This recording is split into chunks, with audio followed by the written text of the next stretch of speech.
Do you always stare at the empty void behind your drawing, thinking of how you're gonna fill it up even though you can't draw backgrounds or are too lazy to?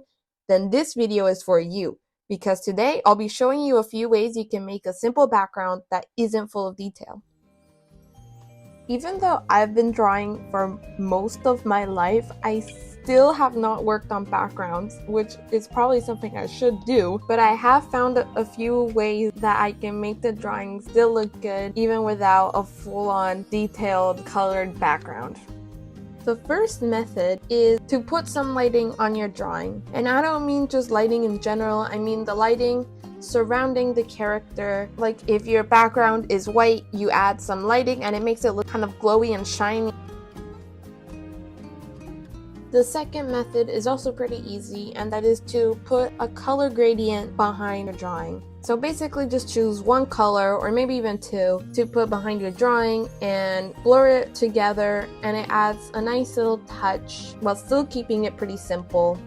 Method number 3 is to make a collage. Just like how you make a collage in a journal, it could be the same for your background of your drawing, where you just download random little photos and put them in the background, like flowers or receipts or random papers. Method number 4 is to draw little doodles. Maybe you can draw little doodles of your character or their friends or other random characters behind your drawing to make it kind of like a collage, but instead with your own OCs. I'm not sure how good it looks, but it fills the void. That's something.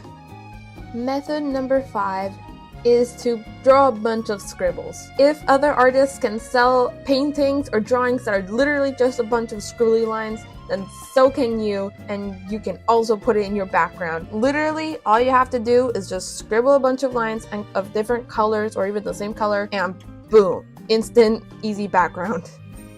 Method number 6 is to slap a random picture in the background. It could be a picture that suits what the character is doing. Maybe they are in a walking pose, so you can put a picture of a mall or a store or the street right behind them and just put lighting on your character to match up the lighting of the photo, and boom, masterpiece.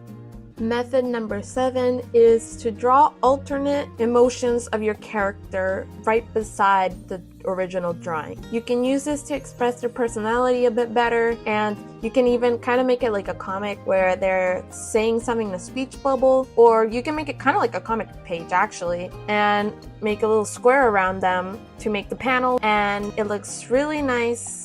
And you don't even have to draw a background or give it color in the background because there's already quite a few things going on in the drawing.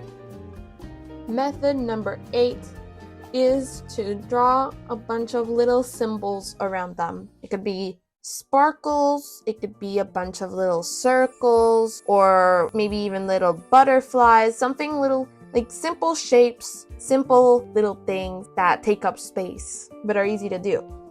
Method number 9 is to make sure your character takes up most of the space in the drawing. Maybe their pose or their hands take up most of the canvas and there's little background space, so really you could just fill it up with a random color and then you don't have to worry about anything because most of the drawing's already taken up by the character itself.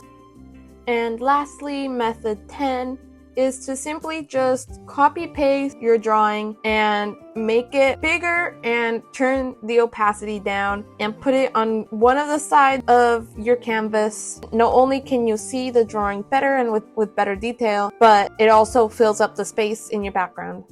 But yeah, that was 10 methods to fill the void in your art. I hope these tips were helpful for you. Thank you for watching, and I'll see you in the next one. Bye!